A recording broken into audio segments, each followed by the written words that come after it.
And we are back with game number 3. Joey FlashWolves going up against Team Axiom today. And starting to the top right of ATC Stronghold, map number 3 in the best of 9, we have Crank. And he has been cranking it up quite a bit, 2-0 already. Thanks to the Protoss player, the starting player for Team Axiom, defeating 2 Zerg players back-to-back, taking out Lenok and Ian.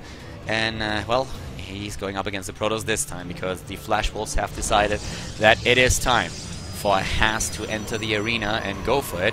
So let's see what Haas can do. Is a Protoss able to succeed where a Zerg didn't? Might be. But at least if you're playing a PvP, you can't get Protoss. So far we have like no difference between the two builds. Are we gonna see one of them go into a bit of a faster gateway? Doesn't really look like it, so it seems to be that we have a pretty normal game. It's a 4-player map after all. Do we see the Colossus Wars in the end, or is someone going to be aggressive here? Maybe the Blink Stalker build? Are we going to see DTs? Are we going to see a Phoenix opening? There are a lot of things that we could go for, but yeah. I would really like to see a bit more of an aggressive game. I don't know, with Protoss versus Protoss, my thoughts on the matchup are always torn. I'm looking at it mostly from an observer's perspective, and from that I feel like Blink builds is really what you would like to see, because there's so much micro going on and so much action. If the players decide to commit, that is, of course, because most of the time you actually see Blink started and then moving in, testing the waters, realizing, well, I might not be able to win here, and then you just bounce back, take your natural behind it, and tech transition out of it anyways. But the really aggressive PvPs are absolutely great. If you watch the VODs on my YouTube channel, Khaldor TV, then you will probably have seen the games between JYP and Hero. And boy, were those games awesome. I mean, normally when I really look at VODs, looks like we have a proxy Stargate.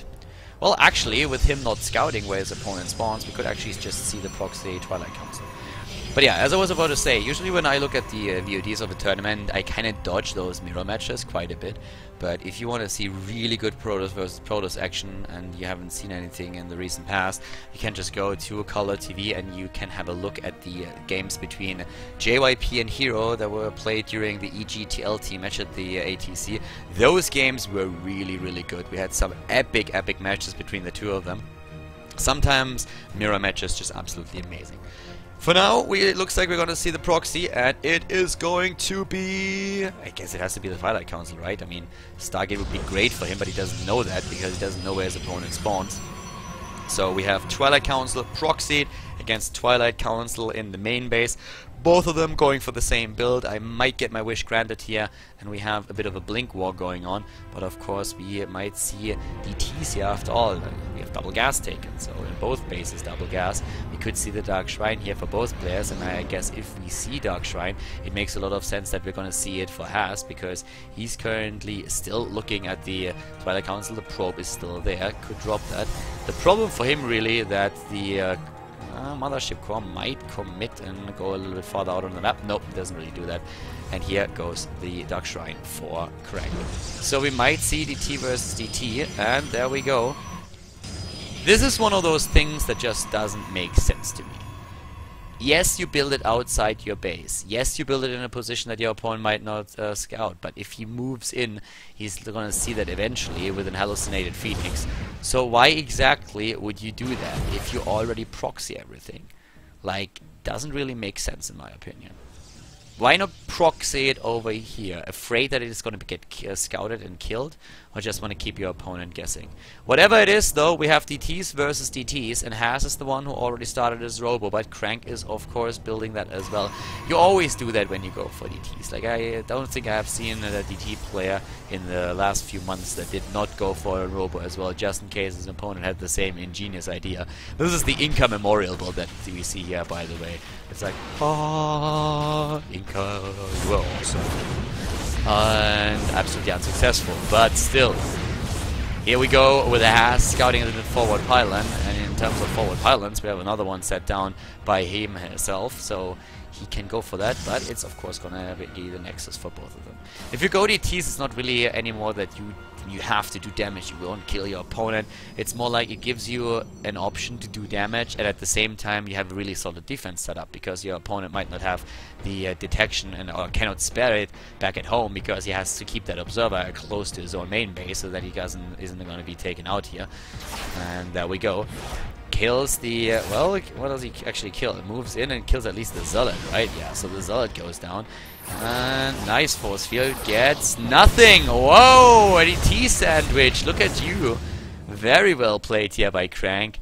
He's the master of force fields, he didn't leave him any chance there. He himself, by the way, did not use a DT. And that was mainly because his pylon got taken out.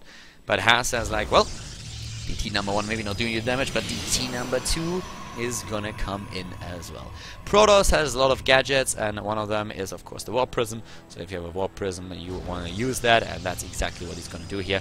Whereas we have for Crank already Immortal number 1 building. So Crank a little bit more looking for the late game here, trying to get those upgrades out, a strong army composition for the fight, whereas Haas just says, well, I want to do that too, but I want to be aggressive. I want to do something. I want to sneak in, take down your economy, and I can't do that with a Warp Prism and my DTs, and then we're going to find out if you're ready. In the long run, he's going to do a very similar style to what Crank does, and will go into a upgraded style, get his tech up there, get into Colossi, Immortals, maybe Archons later on, whatnot. But for now, what he really wants to do is just some damage and then get a bit of ahead of his opponent. So there we go, moving in and trying to go for the base over here at the natural. There's no detection just yet. Talking about detection, we have only one observer there. But what does he take? He is going to force the cancel on the pylon here. And there's the cancel already. Warp Prism isn't really doing a whole lot of damage. Maybe can take down something here. It very much looks like it. He's killing a lot of mining time. Like the idle time on the probes is quite significant. And now he can just move back. Here comes the detection. And yeah, that Warp Prism is not going to die. So we can have a look at the idle worker time here. For Haas, actually higher than it is for Crank, because Haas had his probe over here the entire time.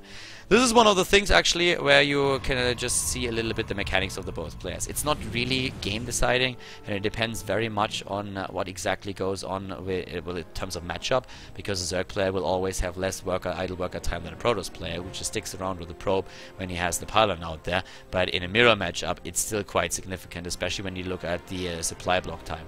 So a bit the mechanics of both players, where you can have quite a bit of a look there. +2 attack has been started much faster now for Crank. As we said earlier already, he wants to play the more passive style here, and didn't really commit anything to aggression. That's one of the reasons why he's of course now looking at the faster +2 attack upgrade and more Immortals. At least he should have more. Yep, 2 against 0 at this point, getting the third. Harvest account is very, very similar. We have additional gateways being set up, and we have once again the attempt to do damage by Ian moving in here. Photonova charge baited out, and so far he killed quite a couple of units. I mean, 7 harvesters in general. Was able to take down the 2 pylons that you could see there earlier as well. So really well done. I mean, Haas is just trying to do what he can. I think I called him Ian a few seconds ago. This is of course Haas. Yeah, he's trying to do his thing. It's kind of working. Whereas we have for Crank, just like the defense here. And Crank actually with quite a few gateways, and they're also of course going to set up a little bit of a wall there. For him it might really be worth it to set up another cannon. I mean, this can might have been like tempted to put it over here, because right there I guess he can attack the Warp Prism if he moves over the base and tries to go into the main, but at the same time he exposes the bottom a little bit. So DT is also over here at the third base. Third base has been started for Haas, whereas in terms of army supply we currently see just 31 against 32. Harvester count is once again dropping for Crank, since those DTs are just not done yet. They're gonna move here in again, go back from the mothership core, and this must piss Crank off a little bit. He goes in again, takes down maybe another one, not quite, so in total 13 harvesters killed. And with the third base that we see here for Haas, he will definitely have the better spot when it comes to a very long and drawn out match. But Crank is just trying to go for his own setup and wants to hit, and he wants to hit hard. He has already a ton of Immortals. He's getting Archons now, and I don't think for him it's going to be about that third base at all. He's going to go straight for it and do some damage. Scouts the that poor DT. Wow! If someone just got completely bitch slapped, it was definitely the DT there. Like, this guy had no chance whatsoever. Getting it in the face from 5 Immortals, that's not really a pleasant picture. Well, we have another pylon with a block over here, and are we gonna see more Archons, which is something that Has, by the way, sees, of course. He has this War Prism still in position, but by now we have not only the cannon, but we have also a block with a double pylon right there. So he really sees kinda everything and is in a spot where he says like, yeah, come at me, bro. This time I'm ready for your DTs. And, well, they meet in the middle of the map because Has wants to move out here, wants to meet his opponent face to face. Time is working in Has' favor. I actually, like Has is really the one who just needs to wait a little bit more. He needs to wait a little bit longer for his opponent, needs to really just wait and try to make this work, because time is working for him. If Crank doesn't attack, then it's gonna be great for Has, and Crank is on a clock. He is definitely on a clock. He's trying to go for that now. But if you look at the overall position here, 5 Mortals versus 5 Immortals, it's very, very similar.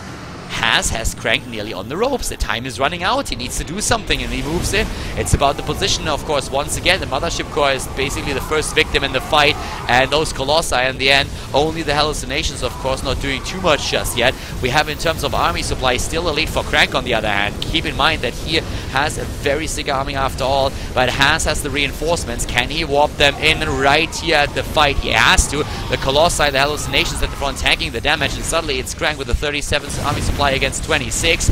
This base still exposed. Here come the warp-ins. If Has holds, he has a great spot in the game, but it's not as easy as that. The Warp Prism here with another round of warp-ins. DTs would be a great move for him, but we still have that Observer. If he can snipe the Observer and warp 1 or 2 DTs in, that's all that he needs to do to hold for now, and then he can go for it. The Warp Prism and the Mothership Core actually is not alive for Has either, so he cannot simply go in and drop a photon overcharge. And with 3 Immortals alive, this Nexus is gonna fall fast.